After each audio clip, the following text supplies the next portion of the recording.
সুনিশ্চিত করতে পারেনি।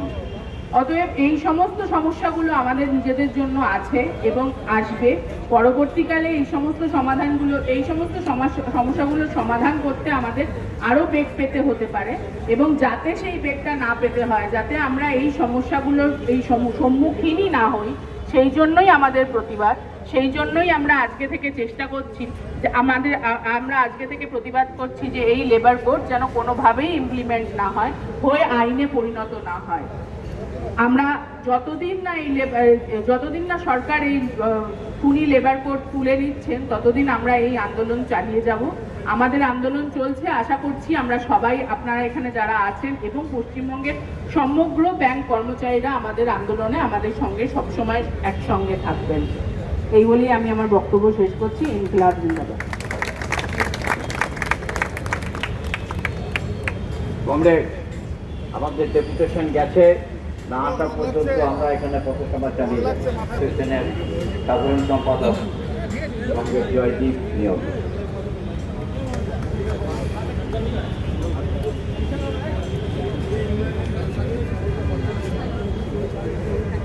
আজকের ধর্ণা প্রদর্শন যে বিভিন্ন জায়গা থেকে যারা এসছেন তাদের সবাইকে সংগ্রামী অভিনন্দন। সরকার যে শ্রম কোড এনেছেন তার বিরোধিতা আমরা কেন করছি আপনারা দেখেছেন, আপনারা জানেন যে মধ্যবিত্ত সমাজ সবসময় একটা পার্মানেন্ট চাকরি চায়, পার্মানেন্ট কর্মসংস্থান চায়। এআইবি এর সবসময় দাবি ছিল স্থায়ী পদে স্থায়ী লোক নিয়োগ করতে হবে, কিন্তু এই সরকার সবকিছু কন্ট্রাকচুয়াল বেসিসে করতে চান।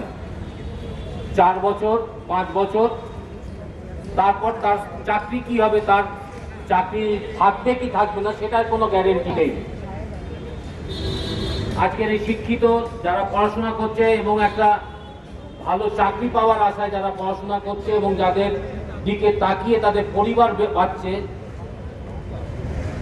তারা কতটা অনিশ্চয়তার মধ্যে দিন কাটাচ্ছে যে তাদের আদৌ চাকরি পাবে কিনা, চাকরি পেলে সেই চাকরিটা কতদিন থাকবে। আপনারা দেখেছেন এর আগে দেশ সেবার নামে যারা নিজেদের জীবন বলিদান দেন তাদের পর্যন্ত কন্ট্রাকচুয়াল বেসিসে করা হয়েছে। ফলে এই সরকারের থেকে আমরা আর কত খারাপ জিনিস আমরা পাবো, এটাই আমাদের চিন্তার বিষয়।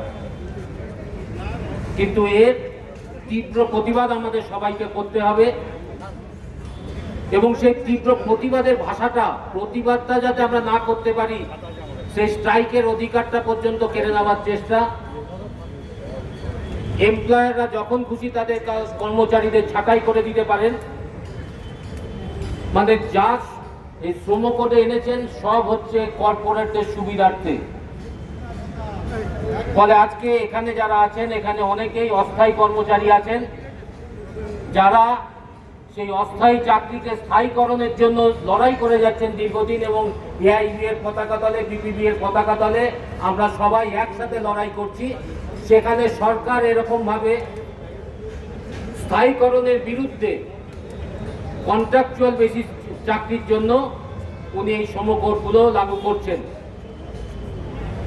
ফলে আমাদের লড়াই ছাড়া কোনো পথ নেই, এবং আমরা আমাদের এই লড়াইয়ের মাধ্যমে সরকারকে অবগত করতে চাই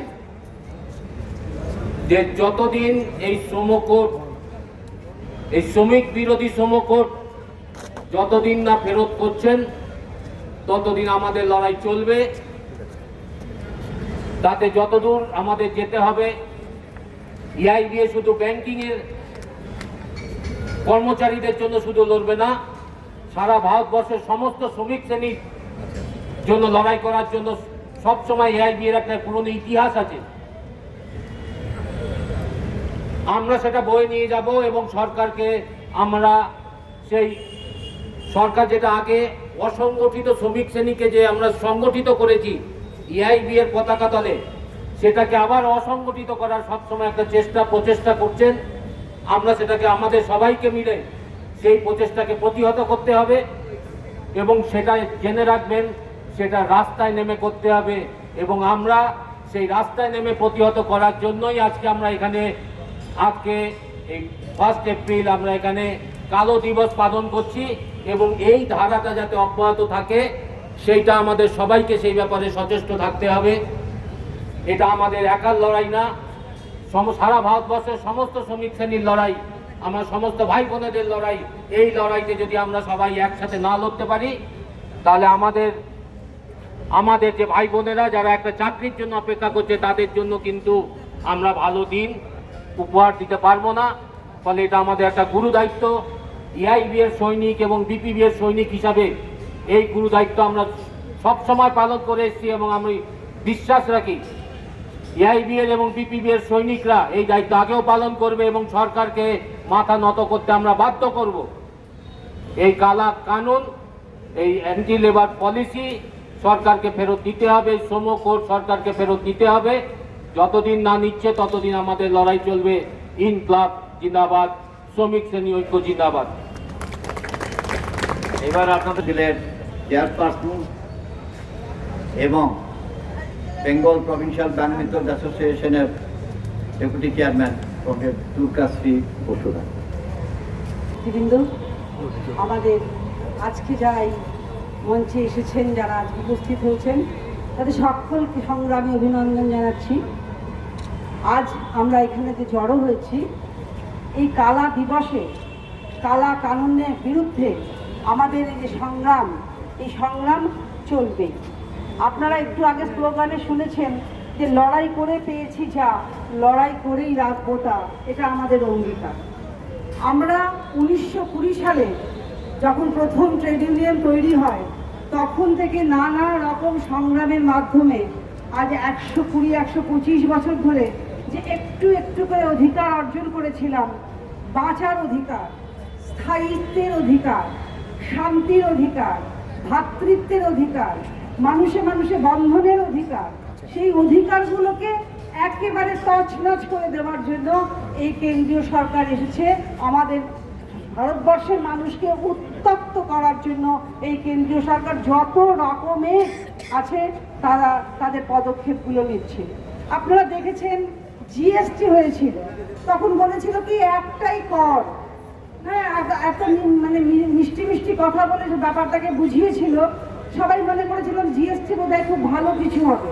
এখন আপনারা দেখুন যে আপনাদের ইনকামের ওপর ট্যাক্স, আপনারা জল খাবেন তার ওপর ট্যাক্স, আপনারা যেটুকু রাস্তায় বেরোবেন সব কিছুর ওপর ট্যাক্স। আপনি ট্যাক্সে একদম জর্জরিত। জিএসটি এসেছে, আমাদের ওপর চাপিয়ে দেওয়া হয়েছে এক ধরনের অত্যাচার।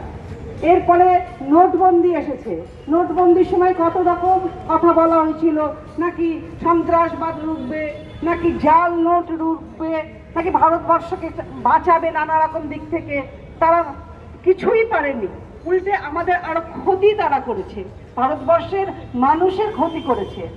এবার এসেছে, এর আগে এসেছিল কৃষক বিল।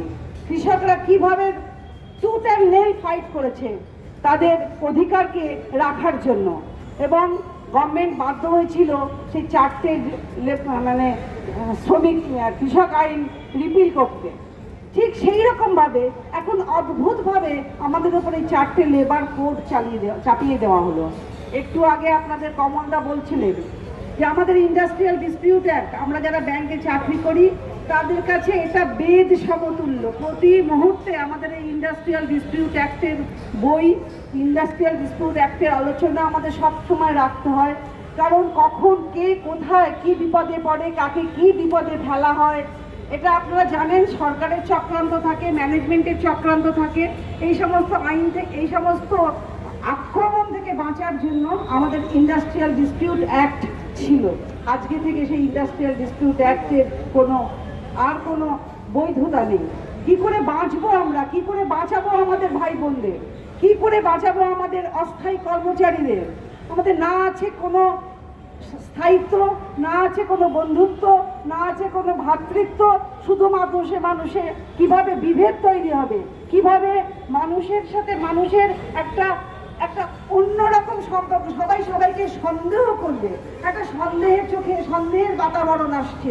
এইরকম একটা পরিস্থিতিতে আমরা ভারতবর্ষের নাগরিকরা আজকে এই ভারতবর্ষের নাগরিক, সাধারণ নাগরিক কিন্তু এই কালা দিবস বুঝছেন। যারা বুঝছেন না তারা গর্তে পড়বার জন্য রেডি হচ্ছে, যারা বুঝছেন তারা রাস্তায় আছেন, আন্দোলনে আছেন। আর আমাদের এই এআইবিএ বিপিবিএ বিশেষ করে এই যে সংগ্রাম, এই সংগ্রামের ইতিহাসই এআইবিএর ইতিহাস। এআইবিএ আজ 80 বছর ধরে এই ধরনের সংগ্রাম করে চলেছে, অন্যায়ের বিরুদ্ধে লড়ে চলেছে, মানুষকে মানুষের মতো বাঁচতে শিখিয়েছে। আর এই কালা আইন কি করে এর মোকাবিলা করতে হয় এআইবিএর জানা আছে। অতএব আমরা যে লড়াইটা আজ শুরু করলাম এমনটা নয়, এই লড়াই আমাদের দীর্ঘদিনে, এটা লড়াইয়ের আর একটা পথ, আর